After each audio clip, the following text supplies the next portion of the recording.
Olá pessoal, bem-vindos a mais uma aula do nosso curso de grandes temas em medicina interna.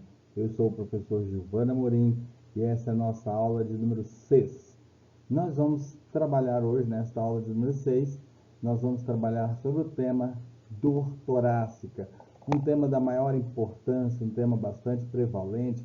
Vocês vão observar ao longo da nossa apresentação um tema que é um tema que é bastante abrangente, bastante heterogêneo, inclui diversas condições clínicas que nós não podemos, como médico, ignorarmos. Com essa imagem vista por cima de uma maravilhosa xícara de café, nós vamos então iniciar aqui o nosso bate-papo regado por um cafezinho para nós iniciarmos esse estudo desse grande tema, desse tema tão importante que é a dor torácica. Antes de falarmos especificamente da dor torácica, eu queria que você considerasse comigo esse pensamento. A anatomia está para a fisiologia, assim como a geografia está para a história. Ela descreve o palco dos eventos.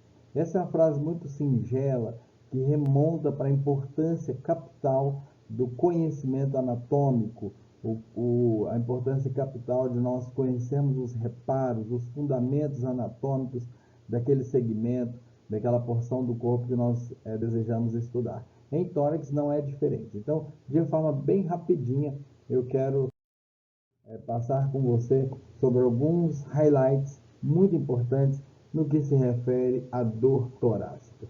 Muito bem, em primeiro lugar eu quero recordar com você qual é o conteúdo da caixa torácica, o que nós vamos encontrar de órgãos, de estruturas na caixa torácica, principalmente aquilo que nos importa do ponto de vista da dor torácica, né? Então eu quero lembrar com você a presença do coração, com suas 4 câmaras, a presença da traqueia, dos brônquios, das vias aéreas, a presença dos pulmões, particularmente aqui, falando de dor torácica, eu quero trazer um destaque para as pleuras, os revestimentos serosos dos pulmões, particularmente a pleura parietal, pelo modelo de inervação que tem, e isso traz uma conotação, uma importância toda especial para a dor torácica. Também precisamos lembrar que o tórax é caminho de passagem do esôfago, e isso traz toda uma dinâmica, toda uma participação das patologias do aparelho digestório na gênese de dor torácica, e também grandes vasos, grandes troncos arteriais, grandes troncos venosos, vasos linfáticos, que se apresentam ali no continente torácico, no conteúdo torácico, e são de importância para pensarmos em dor torácica. Também quero lembrar aqui do aspecto importante que tem a parede torácica na gênese da dor torácica. Então, nada mais oportuno nesse momento de passarmos o nosso olhar acerca das estruturas mais importantes que compõem esse segmento importantíssimo do nosso corpo, hoje objeto do nosso estudo, que é o tórax. Eu inicio lembrando a você em relação ao arcabouço ósseo, né? O arcabouço ósseo do tórax, como você muito bem sabe, tem 2 grandes esteios, o esteio posterior, o mais importante, provido pela coluna vertebral, e um esteio anterior, que é o externo, que aliás tem na sua etimologia a ideia de escudo, né? Essa proteção para o tórax. Fazendo então a proteção entre essas 2 estruturas, nós temos o gradil costal. O gradil costal, que é, como veremos na aula de insuficiência respiratória, importantíssimo para a mecânica respiratória. Então, além de cumprir a função estrutural de proteção, de armadura torácica, também tem uma participação importante nos eventos respiratórios, nos movimentos respiratórios. Também é importante lembrarmos da musculatura, que eu quero dar destaque total à musculatura peitoral, e logo em seguida vocês entenderão por quê. Há um arcabouço muscular no tórax que pode sim se envolver com a questão das dores. Musculaturas mais específicas, como por exemplo a musculatura intercostal, que aqui se encontra em destaque, também são musculaturas importantes que podem fazer parte da gênese da dor torácica. Aqui um desenho esquemático para nos fazer lembrar da disposição nervosa, da inervação das estruturas torácicas. Aqui em destaque a saída dos nervos espinhais, as raízes espinhais desde C1 até a T12. Particularmente eu quero destacar aqui a composição dos nervos intercostais que caminharão entre duas costelas na goteira da costela superior. Então aqui já vai uma dica importante, né? O feixe vasculo nervoso, que nós vamos encontrar a artéria, veia e o nervo intercostal, eles se alojam na face inferior da costela superior. E isso é importante, por exemplo, no momento que vamos fazer uma toracocentese, no momento que vamos fazer uma punção pleural, seja uma punção diagnóstica, seja uma punção de alívio, ou até mesmo uma biópsia pleural. Disso voltaremos a falar logo mais. Aqui em destaque os grandes vasos, né? O tórax é sede da emergência da principal artéria para a circulação periférica do corpo humano, que é a artéria aorta, com seus ramos. Aqui eu quero lembrar tronco bracocefálico, quero lembrar da carótida comum esquerda, da subclávia. Também quero nos lembrar dos ramos coronarianos, importantes, são a primeira emergência, os primeiros ramúsculos da aorta, logo acima do plano da válvula aórtica. Aqui é uma belíssima peça anatômica em que essas estruturas são mostradas juntas. Então aqui a gente percebe os vasos, traqueia, pulmões, seccionadas as costelas e clavícula. Então é uma peça que nos deve rememorar aí essas estruturas bem articuladas do corpo humano. Essa, portanto, é uma peça anatômica, uma imagem lindíssima. E eu quero lembrar aqui, pessoal, da importância de você retornar aos livros de anatomia. Escapa ao mote da nossa aula de hoje querer estabelecer com você aqui bases anatômicas.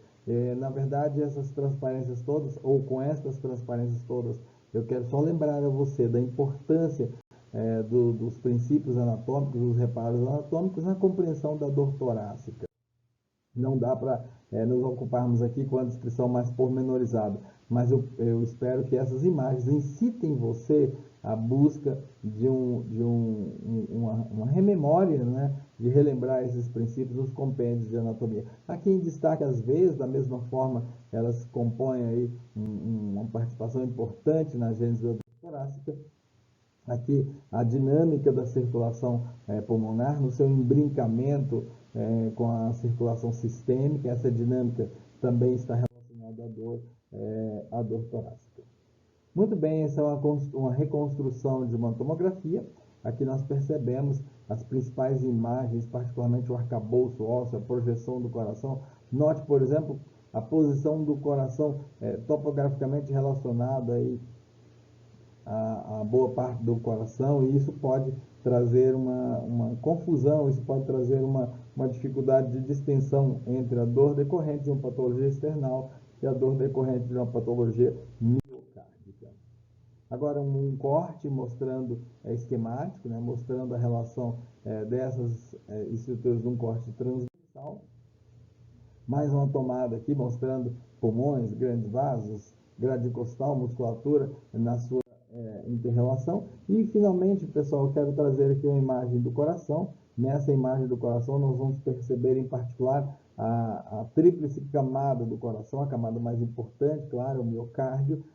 Envolvendo internamente o miocárdio, nós temos o endocárdio e externamente o pericárdio, né? Essas entidades podem e frequentemente se envolvem em processos álgicos e são causa de dor torácica, e o clínico emergencista não pode absolutamente ignorar esse fato.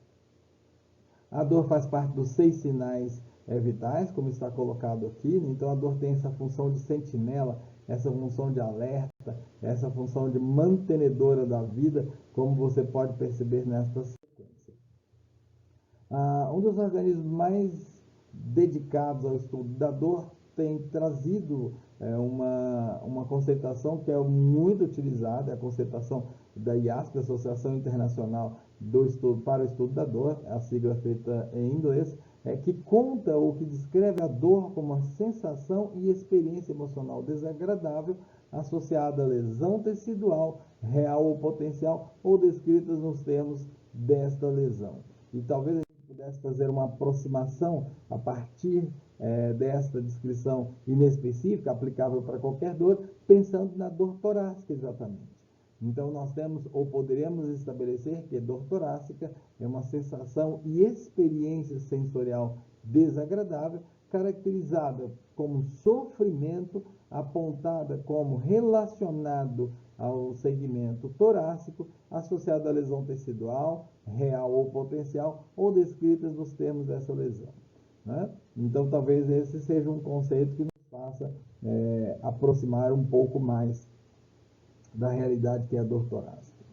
Muito bem, a dor torácica ou as síndromes de dor torácica é um conjunto heterogêneo, extremamente heterogêneo de condições clínicas que tem por lastro comum, que tem como aspecto em comum a ocorrência de dor torácica, com as suas caracterizações, é bem verdade. Localizado na região do tórax, ou a ela referida, e com ou sem sinais ou sintomas associados. Aqui eu quero lembrar da náusea, do vômito, da dispneia, da palpitação, da tontura, da síncope, da lipotímia e assim por diante. Então perceba desde pronto a heterogeneidade, e isso que talvez torna fascinante esse tema, a grandiosidade e a diversidade das condições que se ajuntam para compor esse complexo que é a dor torácica. Aproveitando aqui para bebericar o meu café, eu espero que você do outro lado faça o mesmo, sempre há uma oportunidade para um bom café. Quando nós pensamos em dor torácica, duas conotações muito fortes, muito intensas vêm à nossa mente.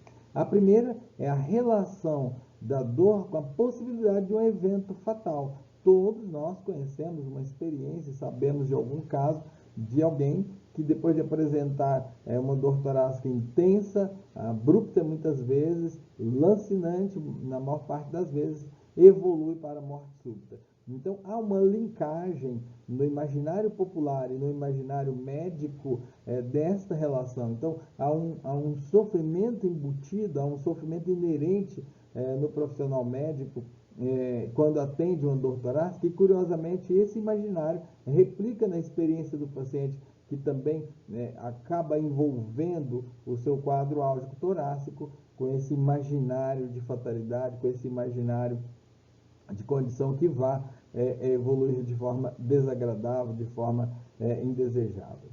Por outro lado, essa dor pode se relacionar não ao evento em si, mas a esse temor do evento. E isso também é importante, e isso vai balizar certamente as condutas, o atendimento, a atenção a esses quadros álgicos.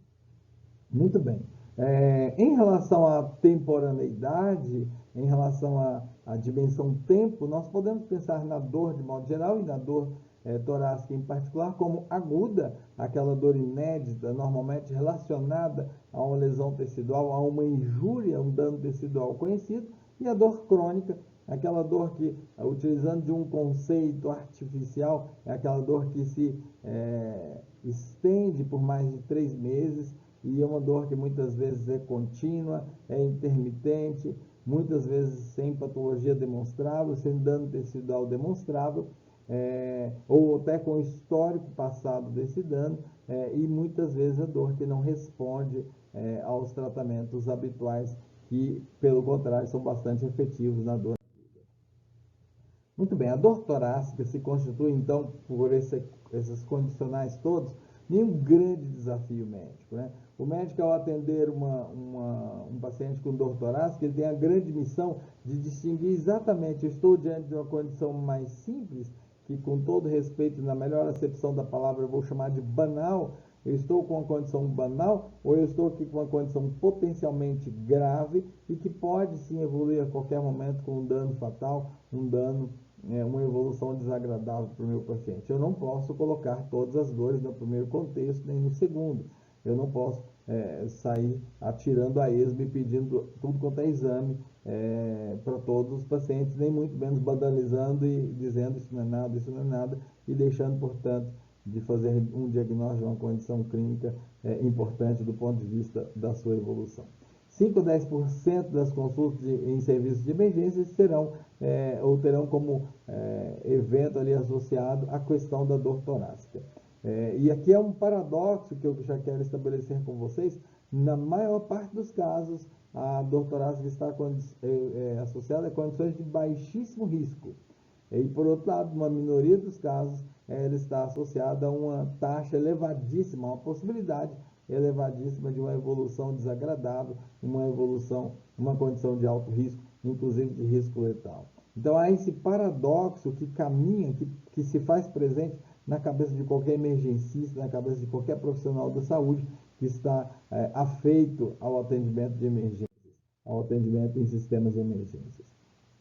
Cerca de 5 milhões de pessoas procuram um pronto-socorro por ano nos Estados Unidos com queixa de dor torácica. As patologias mais prevalentes, curiosamente, são músculo-esquelética, esofágica, respiratória e psicológica, ou psicogênica, como nós vamos ver logo em seguida. Então, não é, como poderíamos pensar num primeiro momento, a causa cardíaca ou a causa relacionada aos grandes vasos, a causa mais importante. Mas as causas mais importantes do ponto de vista de sua frequência são as causas musculoesquelética, esofágica, respiratória ou psicológica. E eu posso garantir para vocês que esses pacientes, ao adentrarem em seus serviços de emergência e manifestarem ao profissional que os atendeu o seu quadro, a preocupação primordial deles certamente era uma condição fatal ou grave, como são as condições cardíacas. Cerca de quase 15% dos atendimentos em um grande serviço de emergência são coronariopatias, são síndromes coronarianas, já vamos ver quais são. E aqui vai um alerta, né, pessoal, 2 a 20%, isso é um trabalho relativamente recente, 2 a 20% dos pacientes que são liberados após avaliação ou medicação têm, na realidade, síndrome coronariana aguda em curso como seu diagnóstico. Então, imagina você receber no pronto-socorro um paciente, medicá-lo e liberá-lo, e, na verdade, ele está com uma síndrome coronariana em curso e você não se apercebeu disso. Nem preciso dizer da possibilidade desse quadro evoluir de uma forma desagradável e até virmos a perder o paciente. Muito bom. Cerca de 15 a 30% dos portadores de dor torácica têm alguma forma de síndrome coronariana e cerca da metade dos casos de infarto com alterações clássicas de supradesnivelo de ST, do segmento ST no eletrocardiograma, terão seu eletrocardiograma de entrada normal. Então aqui já vai uma dica preciosa. O primeiro eletrocardiograma, o eletrocardiograma de entrada normal, não descarta síndrome coronariana. Nem mesmo o supradesnivelo de ST, que é o achado mais eloquente, que é o achado mais típico desses pacientes. Menos da metade dos pacientes com infarto sem supradesnivelo de ST, ou seja, o infarto sem supra, o infarto subendocárdico, apresentam uma elevação específica de enzimas, a CKMB, por exemplo, na admissão. Então veja como isso traz uma complexidade, esses quadros eles trazem uma preocupação para o diagnóstico e a perfeita condução, naturalmente, das condições torácicas álgicas. Eu trouxe aqui um modelo para tentar ser bastante didático, para que você consiga perceber esse cenário complexo. Eu trouxe aqui uma divisão primeira, considerando aqueles quadros de dor torácica em que, sabidamente, conhecidamente, de forma demonstrável, a gente consegue encontrar um substrato somático, anatômico, material, orgânico, ao passo que um outro tanto, formando um outro grupo, nós temos condições de dores torácicas não menos importantes, mas que nós não conseguimos demonstrar dano físico, dano orgânico, dano material. Então, o primeiro grupo se constitui nas dores torácicas de causa somática, como poderíamos chamar, somatose corpo. E o outro grupo é dor torácica de origem psicogênica, como nós passaremos a ver nesse exato momento. Então, a dor psicogênica é um conjunto de condições que cursam sim com dor torácica é importante do ponto de vista da sua magnitude, da concorrência no sofrimento do paciente, porém sem um substrato orgânico. E aqui eu quero trazer 3 entidades para vocês, para a gente conversar rapidinho a respeito delas. Não é a alma da aula, mas é muito importante que as conheçamos, que são síndrome do pânico, que melhor seria até mesmo dizermos transtorno do pânico, transtorno da ansiedade e transtorno de conversão ou somatização. O transtorno do pânico é uma condição psiquiátrica em que eu vou encontrar a dor torácica, aqui falando especificamente de dor torácica. O pânico não tem apenas dor torácica, ele tem um conjunto bastante heterogêneo de apresentações álgicas. Essa condição, então, de dor torácica é acompanhada de tremores, sensação de asfixia, tonturas, perda do tônus postural, mas não a perda de consciência, né? Aquela sensação de desabamento, dor caracterizável em episódios recorrentes e inesperados, dor acompanhada. Isso aqui é muito importante, pessoal. Dor acompanhada da iminência de um evento fatal. Então, aquele paciente que nos informa, estando a gente de plantão num pronto-socorro, é aquele paciente que nos procura e diz: eu vim para esse pronto-socorro porque eu soube que aqui tem uma bela de uma equipe de emergência, os equipamentos são de primeira qualidade, esse é um bom serviço, porque eu sei que a qualquer momento, observe a iminência, a qualquer momento eu posso ter uma parada respiratória. Eu tenho certeza que essa dor que eu sinto é infarto. Eu tenho certeza que eu não evolui bem, eu posso ter uma arritmia fatal a qualquer momento. Então, essa iminência de um evento grave, de um evento muitas vezes fatal, é bastante característica do pânico. Dispneia, palpitações, diaforésia, sudorese, né? Parestesias, calafrios, ondas de calor, são características também presentes na síndrome do pânico. Muito bem. A dor torácica psicogênica, sobre a dor torácica psicogênica, eu quero dizer para vocês que 1/4 dos pacientes com dor torácica aguda preenchem critérios para transtorno do pânico. Olha que coisa interessante. Então, 25% dos pacientes que nos procurarão com dor torácica em um serviço de emergência apresentam critérios diagnósticos, já que o diagnóstico do pânico é um diagnóstico clínico, apresentarão critérios diagnósticos para a síndrome do pânico. 10% dos pacientes admitidos com dor torácica associada a transtorno do pânico foram diagnosticadas com a síndrome coronariana aguda até o momento da alta hospitalar. Então, veja que o fato de caracterizar o paciente como portador de distúrbio de transtorno do pânico não afasta uma caracterização orgânica, é uma associação. Portanto, o transtorno do pânico é um diagnóstico de exclusão, ou um diagnóstico que pode frequentemente ser associado a uma síndrome coronariana aguda. Aqui eu tomei como exemplo a síndrome coronariana aguda, mas poderia ser qualquer das entidades somáticas, das entidades que têm substrato anatômico fisiológico, tá? Já a ansiedade é um amplificador de uma dor torácica inespecífica, aqui já aplicando a ideia da ansiedade para o nosso contexto, leve e sem repercussão clínica. Então, há uma dor banal, há uma dor inocente, se eu pudesse dizer assim, que é amplificada, que é hipervalorizada pelo paciente, que adiciona a esse quadro um sentimento vago e desagradável de medo e apreensão diante do quadro, com um imaginário fixo de um diagnóstico ou evolução de risco. Então, eu trouxe aqui um exemplo para você do paciente que apresenta resfriado e se vê com a Covid-19 em franca insuficiência respiratória. Então, aquela sensação de medo de que seja assim, de medo que evolua assim, caracteriza a ansiedade. Já a somatização ou conversão é a terceira dessas condições, e aqui nós estamos então estudando as condições psicogênicas, aquela que tem, em que temos dor torácica, mas não há um substrato, normalmente um substrato anatômico da lesão. É um transformador de dor torácica inespecífica em condição passiva de repercussão clínica. É uma evolução, uma crise de ansiedade aquilatada, mais dramatizada, mais instalada fisicamente. Dor torácica tipificada, certeza de diagnóstico ou evolução de risco, E aqui chama atenção uma marca registrada, que são as parestesias e contraturas das mãos. Também há frequentemente elevação do olhar com tremor palpebral, num sinal que ficou conhecido como sinal de Greta Garbo, fazendo uma alusão à famosíssima cantora negra dos anos 1960, que ao atingir acordes musicais elevados, ela tinha um tremor palpebral bastante característico, que era sua marca registrada. Então, são condições, percebam vocês, muito parecidas. Eu poderia dizer para vocês que na ansiedade, o indivíduo teme o diagnóstico, ele tem um medo, ele tem uma apreensão a respeito disso. Na conversão, o paciente já sente os diagnósticos da condição toda instalada.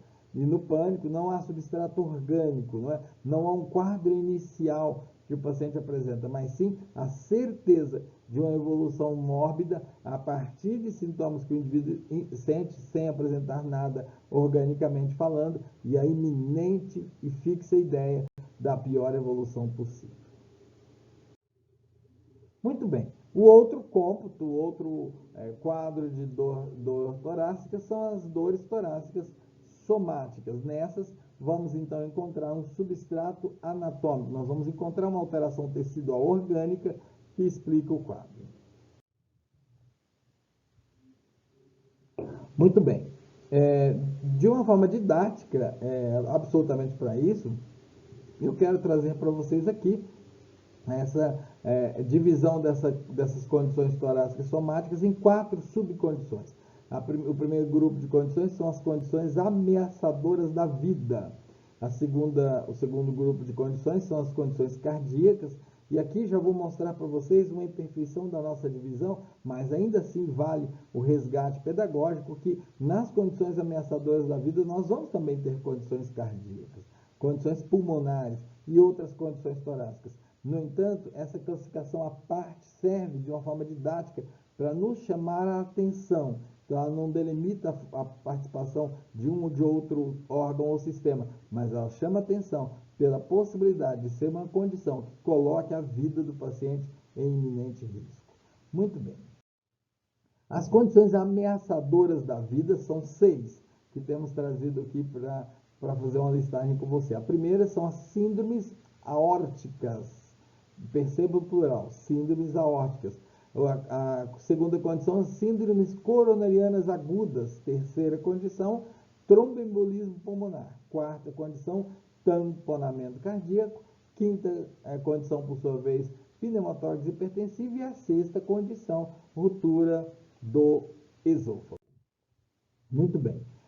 Então, na realidade, nós chamamos síndromes aórticas agudas, ou, em outras palavras, a síndrome aórtica aguda inclui 3 entidades nosológicas muito parecidas, mas distintas entre si, que são a dissecção aguda da aorta, o hematoma intramural e a úlcera arteriosclerótica penetrante. Essas 3 condições, elas vão se comportar de uma forma extremamente parecida, mas elas são distintas do ponto de vista anatomopatológico entre si.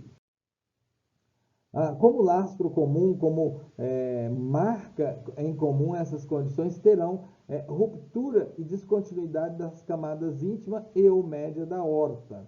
A dissecção, nós teremos então a dissecção aguda da aorta, o hematoma intramural e a úlcera arteriosclerótica penetrante. Na prática, existem várias nuances importantes. Eu quero trazer uma aqui para você. Paciente com uma síndrome aórtica aguda, erroneamente diagnosticado como insuficiência coronariana, por exemplo, tem uma elevadíssima chance de evoluir mal e ir a óbito por conta dessa confusão diagnóstica. Muito bom. A dissecção aguda da aorta é a modalidade clínica mais comum, aí cerca de 70% dos casos das síndromes aórticas agudas. Por outro lado, o hematoma intraparietal é a segunda causa mais comum, respondendo por cerca de até um quarto dos casos. E, finalmente, a úlcera arteriosclerótica penetrante é uma condição bem mais rara, ali, menos de 10% dos casos. Há uma classificação, e já quero antecipar aqui para você, que no hematoma intraluminal a condição do tipo B, acometendo a aorta descendente, é a mais comum. Já na úlcera, ocorre nos terços médios e inferior da artéria aorta abdominal, e essas três condições têm apresentação clínica, diagnóstico e tratamento muito semelhantes, por isso aqui serão tratadas da mesma forma, sob a rúbrica inespecífica de dissecção da aorta. Esse é um artigo muito interessante, um artigo publicado no ano de 2018 pela European Heart Journal, trazendo uma revisão da síndrome aórtica aguda, que eu recomendo, cuja leitura eu recomendo para você aqui como uma leitura complementar dessa nossa aula. Muito bem, então dissecção aguda da aorta, agora com essa visão inespecífica, trazendo para a conversa essas três entidades nosológicas, nós teremos que conceitualmente a delaminação da camada média ocasionada pelo influxo de sangue a partir de um orifício de entrada na camada íntima da aorta, criando uma falsa luz de extensão variada ao longo do vaso, ao longo do trajeto do vaso. Muito bem. Pacientes hipertensos, pacientes portadores da síndrome de Marfan, ou pacientes com histórico de trauma torácico recente são casos de risco para esta condição. A dor é descrita como súbita, lancinante, intensíssima, com a sensação de alguma coisa se rasgando no interior do tórax, e geralmente se inicia no tórax anterior e se irradia para o dorso, mas também pode se irradiar para o pescoço ou para a mandíbula. E aqui eu quero já trazer uma semelhança com os eventos coronarianos agudos, que também podem ter esse comportamento. A presença marcante de um sopro de regurgitação aórtica é uma coisa que nos deve chamar a atenção, embora não seja uma condição obrigatória. Pode haver um significativo gradiente de amplitude entre pulso radial à direita e o pulso radial à esquerda, uma diferença de gradiente palpatório ou pressórico. Muito bem, então as características são tais como falamos: dor intensíssima, torácica anterior, lancinante, sensação de que algo está se rasgando dentro do corpo, irradiada para o dorso, tipo enfacado ou rasgando, e muitas vezes, como nos pacientes do tipo B, já vou mostrar para vocês o que é o tipo B, a dor pode ser confundida com uma dorsalgia comum, só que mais intensa. E aqui a gente deve lembrar que essa dissecção, essa criação do falso lume, pode comprometer a perfusão de um órgão adiante, como por exemplo acontece com os rins, como acontece com o território mesentérico. E isso é importante. Sinais neurológicos focais também podem aparecer por conta dessa dissecção. Diante de um quadro suspeito de dissecção aguda da aorta, aplicar o score ADD, que é um score que permite a detecção, a suspeição mais incisiva de dissecção da aorta, e fazer a dosagem de dedímero em pacientes com score negativo, ou no máximo com ponto. Com dedímero negativo, a possibilidade de uma síndrome aórtica é muito pequena. Por outro lado, se a síndrome aórtica é a principal suspeita, não se deve iniciar a antiagregação ou anticoagulação, que é um padrão no infarto. Nós vamos ver na aula específica de infarto, porque isso pode fazer com que o indivíduo tenha um empeoramento bastante severo do seu prognóstico.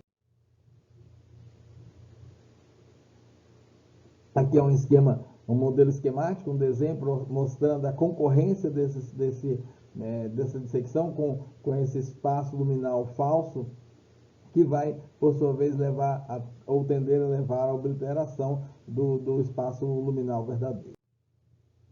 Muito bem, com relação à classificação, a primeira classificação que eu quero mostrar para vocês é Stanford, que classifica em tipo A e tipo B. O tipo A acomete a aorta ascendente, independentemente do local do orifício de entrada, e a partir daí, então, ela apresenta a sua extensão. Já o tipo B, a dissecção se inicia após a artéria subclávia esquerda, e a partir daí, distalmente, a lesão se estende. A classificação de DeBake apresenta três tipologias: o tipo 1, tipo 2 e o tipo 3. No tipo 1, a ruptura intimal, se localiza na aorta ascendente e a delaminação se propaga até pelo menos o arco aórtico. No tipo 2, a dissecção se origina e fica restrita à aorta ascendente, enquanto no tipo 3 a dissecção se inicia na aorta ascendente e se propaga na aorta descendente, e se propaga de forma distal. Então aqui nós temos modelinhos para entendermos isso, aqui já fazendo uma relação entre as duas classificações. Nós temos que ali o número 1, o tipo A ou o tipo 1, ele tem uma ruptura e a partir daí ele percorre distalmente todo o vaso, como a gente pode notar aqui. Então aqui existe o pertúito, onde a íntima é rompida, e observe a formação de um duplo lumen se estendendo então ao longo da estrutura do vaso. No tipo 2, que se relaciona também ao tipo A, nós temos a circunscrição dessa delaminação proximamente, enquanto no tipo 3, que corresponde ao tipo B, nós temos que após a subclave esquerda existe a ruptura da íntima com a observação do falso trajeto luminal e a partir daí distalmente vaso afora. Muito bem, aqui é uma classificação de classe de 1 até 5, essa é uma classificação de menor importância. Aqui nós temos um raio-x de tórax com um alargamento bastante importante da aorta, fazendo suspeitar, particularmente diante da clínica, como a gente descreveu, fazendo suspeitar da dissecção da aorta. Aqui mais uma vez é um outro paciente, então observem que o alargamento da aorta é absolutamente inegável e indiscutível. Esse paciente agora está deitado, mostrando então a presença da dissecção da aorta. Aqui uma tomografia e você pode observar, aqui está a aorta e aqui está o falso lumen se enchendo de contraste, mostrando ali a presença do lumen, a presença da delaminação. Muito bem, aqui é uma peça anatômica, na seta laranja, nós temos então essa saculação que caracteriza o aneurisma de aorta, ou a dissecção. Aqui é só para mostrar, é uma publicação da revista da Sociedade Paulista de Cardiologia, um tratamento que inclui a colocação de uma prótese e a reinserção na prótese dos principais ramos vasculares da aorta, uma técnica muito interessante. Essa foi, portanto, pessoal, a primeira condição ameaçadora da vida, vamos dizer assim, dentre essas 6 condições que a gente quer apresentar para você. Então, o segundo grupo é exatamente composto pelas síndromes coronarianas, aquele paciente que tem uma dor localizada no precórdio, se é uma dor, se é uma angina estável, ele deve demorar aí entre 10 a 20 minutos, com regressão à assunção do repouso, com localização retroesternal ou precordial. No caso do infarto, essa dor então acaba se tornando contínua. A irradiação pode acontecer para o ombro, para a face medial do braço esquerdo, para o dorso, para a mandíbula. A irradiação pode acontecer inclusive para os 2 ombros, mais raramente para o membro superior direito e quando faz até a borda do 5º dedo, na borda medial. Mais comum e típica é a irradiação para o membro superior esquerdo, mas repito, não é uma propriedade do ramo esquerdo, do braço esquerdo, pode acontecer também à direita. História de náusea, de vômito, de eventos sincopais e sudorese. Nós temos 4 entidades clínicas caracterizando as síndromes coronarianas. Então, são condições em que nós temos a interrupção ou a redução severa do fluxo coronariano, levando a musculatura a montante a sofrer privação de oxigênio e de metabólicos. Então, nós consideraremos angina estável, infarto com supra de ST, infarto sem supra de ST, e faremos mais pormenorizadamente na aula específica sobre angina e infarto. Muito bem, aqui como curiosidade eu trago um eletrocardiograma e aqui nós então temos, eu queria que você olhasse comigo o traçado, eu estou mostrando aqui a onda P, QRS, observe o importante supradensivelo de ST que encontramos aqui em D1, Esse ponto, que é o último ponto QRS, eu estou mostrando aqui que é o ponto J, ele não chega a se alinhar na linha de base. Então, a gente conhece esse evento, esse acidente eletrocardiográfico, como supradesivelo de ST. E vamos encontrar em D1, em D2, nós vamos encontrar em AVL, nós vamos encontrar em V2, em V3, em V4, em V5 e V6, caracterizando uma modalidade muito séria, muito grave de infarto, conhecido como infarto anterior extenso, e será certamente objeto de estudos em aula específica nossa logo mais, tá bom? Aqui só trazendo como uma curiosidade para você observar como é que essa condição se manifesta no eletrocardiograma. Muito bem, outra condição ameaçadora da vida é o tromboembolismo pulmonar, uma condição em que um trombo se forma na circulação periférica, normalmente raiz da coxa ou quadril, e esse êmbolo então se solta, esse trombo libera um pacote, e esse trombo então viaja pela drenagem venosa até ganhar o átrio direito, passa pelo plano da válvula tricúspide e é ejetado a partir do empuxo do ventrículo direito, é ejetado na luz da artéria pulmonar. E é claro, ele viaja então com esse fluxo até que encontra um ramo da pulmonar, onde ele vai se encunhar por não conseguir passar por ser volumoso. Quanto mais proximal for a lesão, mais grave é o quadro e mais ameaçador da vida. Nós temos, por exemplo, que a embolia, o tromboembolismo de tronco pulmonar, tem uma possibilidade de ser um evento fatal em uma porcentagem elevadíssima dos casos. Muito bem, então a dor no tromboembolismo pulmonar é uma dor ainda de uma causa não conhecida, existem algumas hipóteses, uma dor súbita que pode se corresponder à distensão do átrio, pode corresponder a uma distensão do ventrículo, impulsionados ali pelo aumento súbito da pressão do território pulmonar, e também pode ser exatamente essa distensão súbita da artéria pulmonar. Mas também há uma dor de natureza pleurítica, e essa nós sabemos. A embolia pulmonar leva ao infarto pulmonar, e o infarto pulmonar gera um processo inflamatório ali local, e esse processo inflamatório local ele acomete a pleura, e aí gera um fenômeno, uma característica pleurítica para a dor. Lembrando que dor pleurítica é aquela que se intensifica com a inspiração e que é amenizada com a restrição do incurso inspiratório, né? Aquela inspiração profunda leva a dor, e a respiração mais superficial ali, com menor amplitude, vai poupar da dor. Normalmente essa condição se associa a eventos de trombose venosa profunda dos membros inferiores. Muito bem, as manifestações clínicas, na verdade, nem sempre são típicas, nem sempre a dor. Na verdade, o principal sintoma do tromboembolismo é a dispneia ou taquipneia, quase 70% dos casos vão apresentar esse achado. E curioso é chamar a atenção nossa de que 20% dos pacientes portadores de tromboembolismo pulmonar agudo apresentarão como evento inicial um evento sincopal. Isso então é importante. A dor torácica acontece em pouco mais de 65% dos casos. O paciente pode apresentar dispneia, taquipneia e cianose. Já o tromboembolismo pulmonar, ou ainda falando de tromboembolismo pulmonar, podemos ter tosse, podemos ter hemoptise e pode ainda haver febre naqueles quadros mais subagudos, e aí fica fácil a gente entender que a febre decorre do processo inflamatório pulmonar.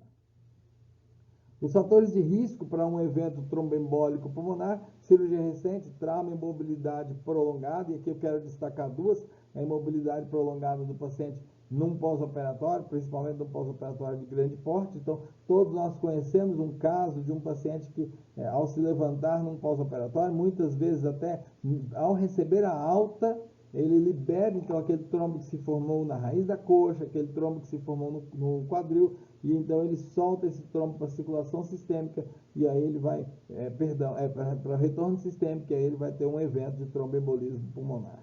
É muito sério isso, então a gente precisa lembrar das medidas preventivas de trombose venosa profunda, por exemplo, ao submeter o paciente a uma cirurgia prolongada. Sempre que a cirurgia permitir, usar a antiagregação e usar também durante o procedimento meia de alta compressão para facilitar o retorno do sangue.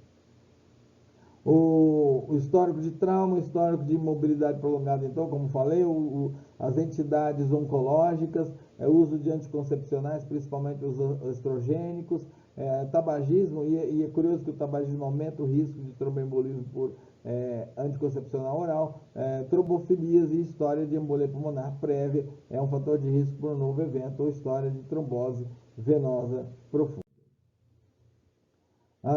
O dedímero é uma substância que pode nos ajudar no diagnóstico, né? O dedímero normal em um paciente hemodinamicamente estável, de baixo risco, a risco intermediário, torna a embolia pulmonar uma possibilidade pouco provável.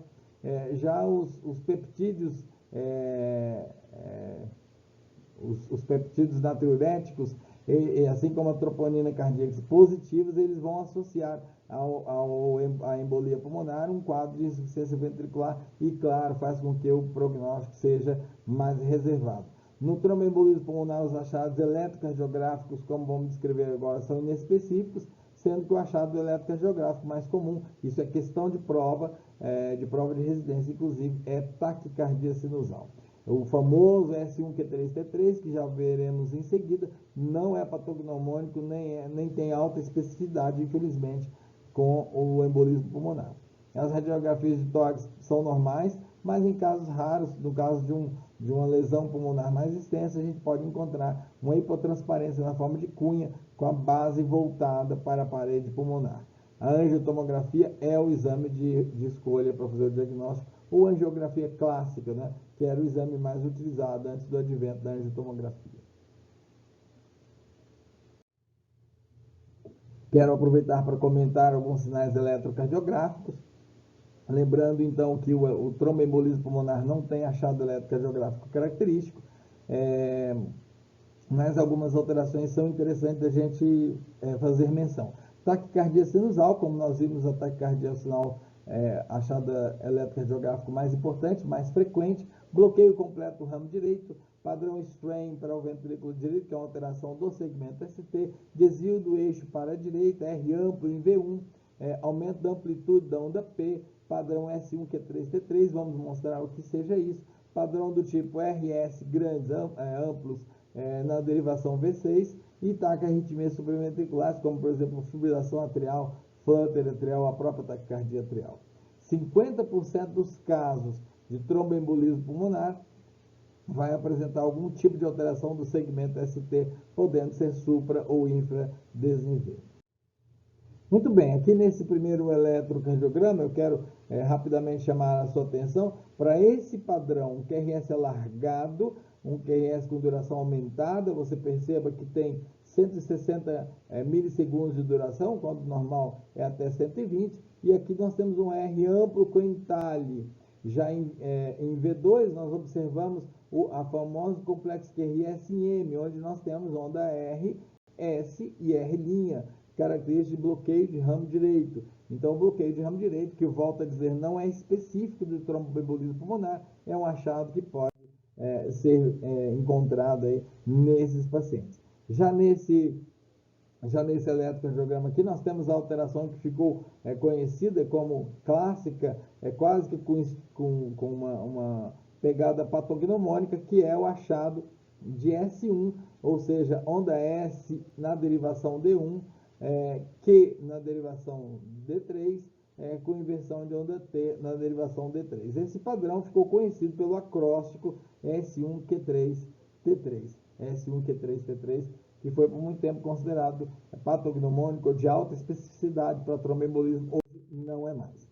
Esse é um eletrocardiograma que apresenta intervalos RRs irregulares, ausência de onda P, e você que é rápido no gatilho já bateu aí seu diagnóstico, fibrilação atrial, e você está correto, isso é uma fibrilação atrial, e nesse caso, resultado de um tromboembolismo pulmonar. Já esse eletrocardiograma, a gente observa um fato, não sei se você percebeu isso plena e prontamente, a gente percebe um fato que não é comum no eletrocardiograma, não é inocente no eletrocardiograma, na maior parte das vezes, que é a onda R ampla em V1 e V2. Observe com que tamanho, com que amplitude se apresenta essa onda R, associada ao strain, que é esse infradesnivelo, associado à inversão de onda T, esse strain de parede direita, né? De precordiais direita, caracterizando então o padrão de strain, mais alta amplitude de onda R nas derivações V1 e V2, caracterizando esse achado de embolia pulmonar. Aqui uma imagem radiológica, né, que a gente percebe, onde eu estou delimitando aqui para você, aquela cunha, aquele triângulo com a base voltada para o gradil costal, e aqui no achado tomográfico nós temos a mesma imagem registrada por tomografia. Muito bem. A tomografia, o tromboembolismo pulmonar pode ser avaliado em termos de risco pelos scores de risco de Wells e Geneva, e também para a regra PERC, para identificar pacientes que não precisam de codificação de dedímero para o diagnóstico, né? Na alta probabilidade de embolia pulmonar, a anticoagulação já está indicada mesmo antes da confirmação diagnóstica e deve ser rapidamente instituída. Para quê? Você pode imaginar, já aconteceu a embolia, por que essa preocupação tão premente? Para que a gente evite a chamada síndrome da cauda do êmbolo, quando há uma instalação de um processo de coagulação ali local, aumentando a cauda, vamos dizer assim, daquele êmbolo que está impactado e, portanto, podemos fechar outros vasos ali que forem sendo obliterados. Então, aqui é o score de Wells. Nós temos, então, como critérios suspeita de tromboembolismo venoso, suspeita de TVP, ganha 3 pontos. Alternativa menos provável, que TEP, ganha 3 pontos. A frequência cardíaca acima de 100 ganha 1,5. Imobilização à cirurgia nas 4 semanas anteriores também ganha 1,5. Bem como TVP ou TEP prévio, 1,5. O achado de hemoptise e o achado de malignidade, doença oncológica ativa, cada condição dessas leva 1 ponto. Então, nós temos que de 0 a 2 de score, a chance é muito baixa de ser TEP, de 3 a 6 a chance é moderada e acima de 6, pelo score de Wells, é um risco altíssimo de se tratar de tromboembolismo pulmonar. Já o score de Genebra, nós temos a mesma pontuação, levando em conta alguns fatores. Fatores de risco: idade acima de 65 anos, 1 ponto, TVP ou TEP prévios, 3 pontos, antecedente de cirurgia ou fratura menos de 1 mês, 2 pontos, malignidade ativa, ou seja, doença oncológica em atividade não curada, 2, dor no membro inferior de forma unilateral, 3 pontos, hemoptise, 2 pontos, frequência cardíaca entre 75 e 95, 3 pontos, acima de 94%, lembra que taquicardia é um achado muito comum, 5 pontos, e dor à palpação de veias do membro inferior ou edema assimétrico, 4 pontos. Nós teremos então que de 0 a 3 de score o risco é baixo, de 4 a 10 o risco é intermediário e acima de 10 o risco é alto, segundo esse score. Já os critérios PERC, que falamos há pouco, idade maior ou igual a 50 anos, frequência maior ou igual a 100, oximetria menor que 95, edema assimétrico de membros inferiores, rememorando, apontando para a possibilidade de TVP, hemoptise, cirurgia ou trauma recente, trombose venosa profunda ou TEP prévios e uso de estrogênio. Muito bem. Então, depois de aplicar esses scores, pessoal, a gente vai ter 2 grupos. O grupo de baixa probabilidade. Então, o que a gente deve fazer?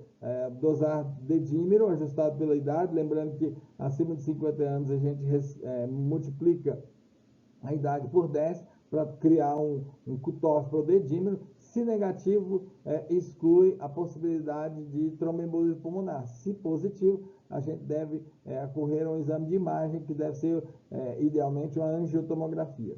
Na alta probabilidade, segundo esses scores, a gente tem que pedir um exame de imagem, e aí a gente pode pedir imagem de tomografia, de angiotomografia pulmonar, e ou ultrassom com Doppler dos membros inferiores. Esse, claro, para identificar a trombose venosa profunda. Muito bem, eu quero destacar também a dor torácica relacionada à hipertensão pulmonar, que pode ser aguda ou crônica.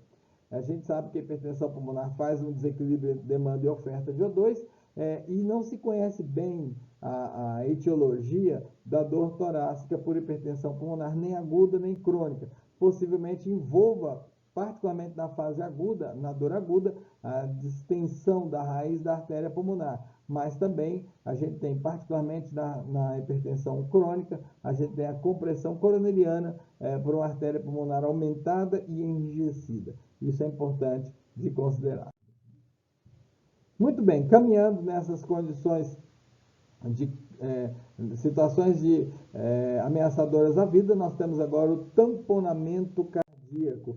O tamponamento cardíaco, que é uma condição em que temos uma infusão ou uma efusão pericárdica, e essa efusão pericárdica, por ser volumosa ou por se instalar rapidamente, ela faz uma restrição importante sobre o coração, não o deixando de estender o bastante para receber os volumes arteriais adequados e não permitindo que haja uma movimentação, uma contratilidade ideal dos ventrículos, e isso vai ter naturalmente uma repercussão hemodinâmica. A tríade clássica é a tríade de Beck: hipotensão arterial importante, turgência jugular importante e hipofonese de bulhas, e essa tríade está presente em até 40% dos casos. Presença de derrame pericárdico com força restritiva, como já mencionei. O pulso paradoxal é uma condição muitas vezes presente, que se trata ou que se caracteriza como uma diminuição da pressão arterial sistólica durante a inspiração acima de 10 milímetros de mercúrio. O sinal de Kussmaul, que é uma distensão da veia jugular na inspiração. O diagnóstico ecocardiográfico vai mostrar o colapamento diastólico do átrio direito e, em casos mais graves, do ventrículo direito também. A conduta é a punção aliviadora de Marfan. E tem que ser feito pelo emergencista, isso salva o paciente, claro. O pericárdio pode distender acomodando grandes volumes hídricos nos casos de efusão crônica, de efusão lenta, e assim que podem acomodar até 1,5 litro de líquido na bolsa pericárdica sem grandes repercussões hemodinâmicas. Já o acúmulo rápido de um volume como 150 ml, como num sangramento, por exemplo, pode ser o bastante para que o paciente tenha uma clínica fatal. As etiologias: trauma, doenças, derrames oncológicos, infecção aguda, viral, bacteriana, micoplasma, fungos, parasita, endocardite, radiação recente, tratamento radioterápico, tuberculose, doença renal crônica por conta da uremia, doenças autoimunes, porque faz serosite, a serosite hipersecretiva, hipotireoidismo e síndrome da hiperestimulação ovariana são algumas das causas mais importantes. Muito bem, agora nós vamos para uma outra entidade ameaçadora da vida, que é o pneumotórax hipertensivo. O pneumotórax hipertensivo, então, é uma condição em que nós temos a invasão de ar, a entrada de ar na cavidade pleural de uma forma hipertensiva, de uma forma abrupta, intensa e não autoaliviadora. Antes disso, a gente precisa falar do pneumotórax espontâneo, e aqui eu já quero pedir perdão para você por ter esquecido de incluir imagem, que inclusive nós temos no nosso próprio arquivo pessoal, imagens nesse slide, ou logo após esse slide. Então, o pneumotórax espontâneo é uma condição em que a gente tem a ruptura, normalmente de bolhas subpleurais, apicais, e essa ruptura põe em comunicação uma via aérea com a cavidade pleural, então haverá um colapamento do pulmão, haverá a presença de ar na cavidade pleural virtual, ou seja, naquele espaço virtual entre a pleura parietal e a pleura visceral. A dor é súbita, acompanhada de dispneia, dor tipo pleurítica, e normalmente associada a desconforto respiratório, taquipneia ou dispneia. Os fatores de risco são brebes subpleurais congênitos, tabagismo, doença pulmonar crônica, longinilidade, aquele paciente longilíneo tem mais risco, e DPLC. O murmúrio vesicular se mostra diminuído, e a hipersonia, a hiperressonância, hipertimpanismo no lado acometido. A taquicardia sinusal também aqui é o achado mais comum. Enfisema subcutâneo pode estar presente, e a ausência do freno tóraco vocal naqueles quadros de pneumotórax mais extensos, e o diagnóstico pode ser feito pela semiologia associada a um estudo radiológico do tórax. O tórax, então, vai se mostrar retraído, mostrando aqui aquele espaço pleural que em condições normais, virtual. O pneumotórax hipertensivo é exatamente esse mecanismo que nós descrevemos, só que com um mecanismo valvar unidirecional, ou seja, na inspiração o ar entra, na expiração ele não sai, na inspiração ele entra, na expiração não sai. Então vai formando um ambiente hipertensivo na cavidade pleural e isso vai trazer repercussão hemodinâmica, ventilatória para o paciente, balanço mediastino e tudo mais. Esse é o mecanismo. Aproximadamente 1 a 3% dos pacientes com pneumotórax espontâneo evoluem para pneumotórax hipertensivo, outra condição ameaçadora da vida. A última das condições, nós temos a ruptura esofágica. A ruptura esofágica, então, fazendo com que haja derramamento no mediastino de secreções, de contaminação e trazendo também a aeração do mediastino, que nós conhecemos como pneumomediastino. Então, o pneumomediastino pode ser decorrente da ruptura alveolar, com dissecção do ar no interstício pulmonar e coleção no mediastino, mas também pode ser, e normalmente por uma ruptura esofágica, e a ruptura esofágica pode ser a partir do esôfago cervical, mas também pode ser um advento de ar de uma dissecção por ruptura intestinal lá do abdômen, um pneumoperitônio, levando então ao pneumomediastino. No entanto, a entidade mais grave e importante que a gente tem que descrever aqui é a ruptura esofágica torácica, conhecido como síndrome de Bohr-Haave, tem alto risco de morte, como a gente tem apresentado aqui. É comum em alcoolistas inveterados, desnutrição grave, pacientes portadores de condições oncológicas que fazem essa ruptura esofágica espontânea por causa ainda não conhecida. Então, um paciente que tem uma dor torácica importante e caminha muito rápido para um quadro séptico. E aí o diagnóstico pode ser pela observação de crépitos auscultatórios junto à linha mediana, e o raio-x vai fechar o diagnóstico ao apresentar pneumomediastino. Ok, essas foram as condições ameaçadoras da vida. Ainda temos algumas condições a mais para conversar com você. E aqui eu quero então ir para o item número 2, as doenças cardíacas, é claro, excetuadas essas que já comentamos, que são ameaçadoras da vida. Então eu quero falar de miocardiopatias, eu quero falar de angina, eu quero lembrar de infarto, eu quero lembrar de pericardites e valvulopatias. Vamos passear rapidamente por essas condições. As miocardites são processos inflamatórios do miocárdio. Você se lembra daquele modelo que eu mostrei das 3 camadas? É a camada intermediária mais importante do coração, constitui o bojo muscular do coração, que pode se inflamar por conta de processos particularmente virais. E aí nós temos o histórico recente de infecção de via aérea superior ou infecção do trato gastrointestinal, levando à famosa GECA, gastroenterocolite aguda. E aqui, em termos de Covid-19, a gente lembra que a Covid pode ser uma causa importante de miocardite, mas também vírus como o Coxsackie, por exemplo. Haverá insuficiência cardíaca aguda ou pode evoluir por insuficiência cardíaca crônica como sequela. A dor é uma dor inespecífica, uma dor difusa, uma dor mal localizada, associada à repercussão hemodinâmica e, invariavelmente, taquicardia.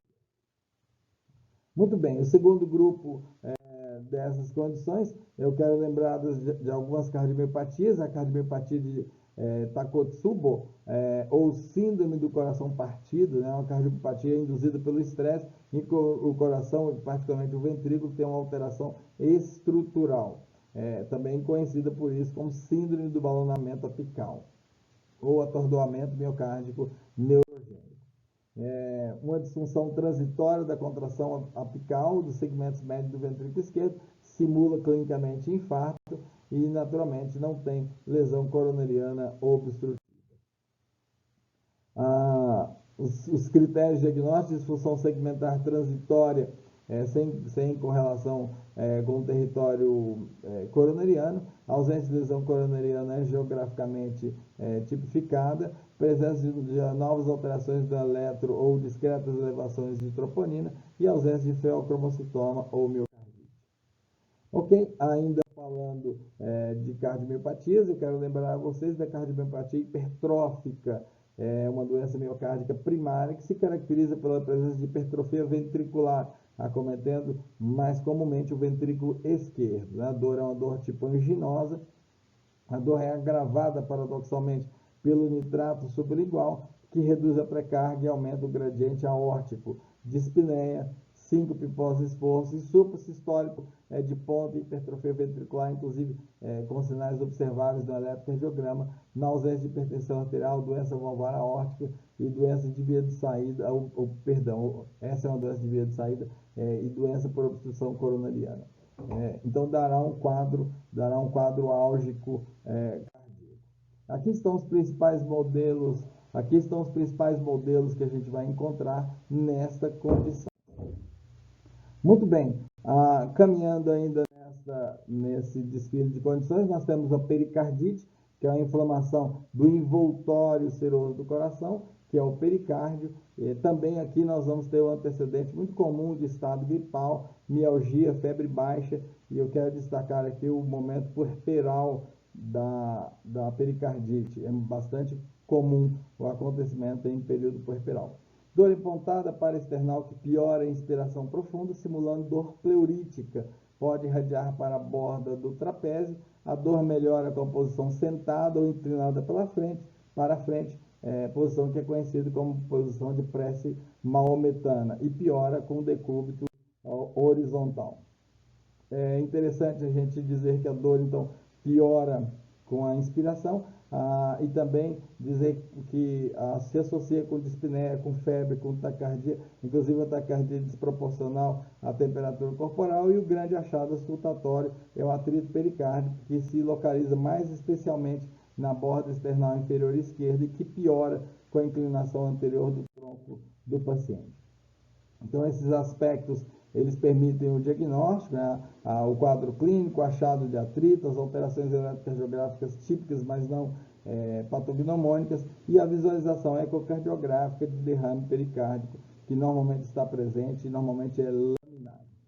E aqui nós temos, então, um eletrocardiograma, em que você pode observar comigo aqui, em D1 existe um existe um infradesnivelo do segmento PR, olha aqui como o segmento PR é ascendente, e existe um supradesnivelo de ST, sem lógica de parede, como a gente costuma dizer. Essas duas características chamam a atenção para a pericardite.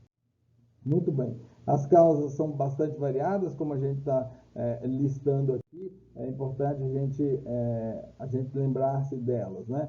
São causas bastante variadas. Normalmente, a evolução é uma evolução benigna, uma evolução tranquila, e normalmente esses quadros são autolimitados.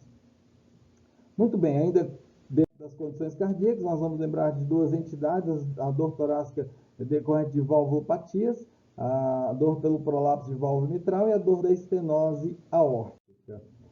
A válvula mitral, o prolapso de válvula mitral é esse movimento sem caracterizar insuficiência, em que a dor aguda ou dor empontada raramente ocorre após o exercício e pode não responder ao uso de nitratos. Ansiedade, ataque de pânico e depressão são muito comumente associados, e nós temos uma tríade importante, que é a tríade de Bunch: agarofobia, medo de lugares abertos, prolapso de válvula mitral e pânico. Na estenose aórtica, na verdade, nós podemos ter uma apresentação em tríade sindrômica, síncope, dispneia e dor torácica do tipo paraginosa. Aqui vamos lembrar o que acontece: a musculatura ventricular hipertrofiada, mais consumidora de oxigênio, associado a um débito, a uma queda da cabeça de pressão coronariana, que tem, por sua vez, um menor influxo devido ao impedimento da via de saída pela estenose aórtica. Uma causa importante de dor torácica, em tudo superponível à dor anginose. Estamos, então, caminhando para o final da nossa aula. As condições pulmonares a gente pode dividir em condições que há dor pleurítica e que há processos inflamatórios pulmonares. Então, vamos lembrar das pleurites, com um componente inflamatório, com um componente infeccioso. Pneumonias, a dor vai se localizar naquela região do lobo relacionada à pneumonia. Traqueobronquites e asma, que vão mostrar uma dor em ardência, um desconforto junto à linha média. Lembrar que a asma se associa à questão da sibilância. Já outras condições, nós temos condições parietais, estruturais do tórax, portanto, esofágicas, dor torácica referida e dor extratorácica de causa torácica, que é importante que a gente mencione então. E quando falamos de dor torácica parietal, a gente deve lembrar da classificação de dor nociceptiva, neuropática, mista, miofacial e a dor fibromiálgica, que aqui é falando de parede torácica, é importante de lembrar. A dor nociceptiva normalmente está relacionada a uma condição de dano tecidual, de lesão estrutural, e nós temos então osteoartroses, artrite reumatoide, fratura, contraturas musculares como a contratura peitoral, a síndrome de Tietz, que é uma osteocondrite, como causas aí, como representantes desse grupo.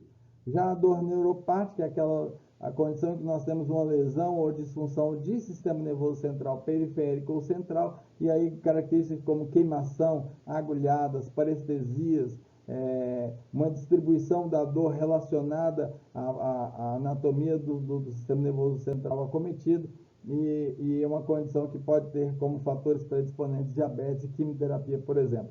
E aqui eu quero destacar a dor neuropática pós-herpética como uma entidade representativa desse grupo. Já a dor miofacial, ela é conhecida ou é caracterizável pela presença de pontos de gatilho e dor referida. Então, o ponto de gatilho, o trigger point, é uma área de facilitação local em que a gente consegue, então, um foco ali de dor. A dor referida é a dor sentida numa área da superfície distante do ponto estimulado.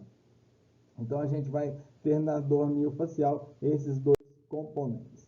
A prevalência é de até 30% de todos os pacientes com dor nos ambientes ambulatoriais. E ela é estabelecida, o diagnóstico de dor miofacial é estabelecido com pelo menos um dos seguintes diagnósticos: sensibilidade aumentada num ponto de espessamento muscular, resposta muscular local à manipulação de um ponto gatilho, rememorando a dor, dor referida, reprodução da dor usual, restrição da amplitude do movimento, fraqueza e sintomas autonômicos associados àquela região referida por dor.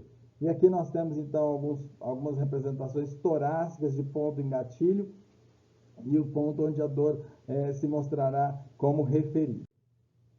A dor fibromiálgica, há muita discussão se fibromialgia é uma entidade nosológica ou é um sintoma apenas, mas é interessante a gente notar, é uma dor crônica disseminada e existe um mapeamento que quando o paciente reúne critérios de dor específica nesses pontos, se permite falar em dor fibromiálgica, né? E aqui a gente deve lembrar da extrema prevalência no grupamento feminino. Quanto às patologias superficiais, nós temos que normalmente a dor torácica por patologia superficial é uma dor aguda, intensa, altamente localizável, né? O paciente localiza com a polpa digital, relacionado com a posição, relacionado com solicitação de determinados movimentos e por isso reprodutivo com a palpação ou com determinado movimento. Alteração de sensibilidade na síndrome torácica parietal, na síndrome torácica, não parietal, pode ocorrer, por exemplo, na síndrome coronariana aguda e embolia pulmonar, embora isso não seja um quadro muito comum. A síndrome de Tietz, então, é essa osteocondrite, uma inflamação das cartilagens e das articulações externais, dor torácica aguda, que aumenta com inspiração, que aumenta a palpação e compressão.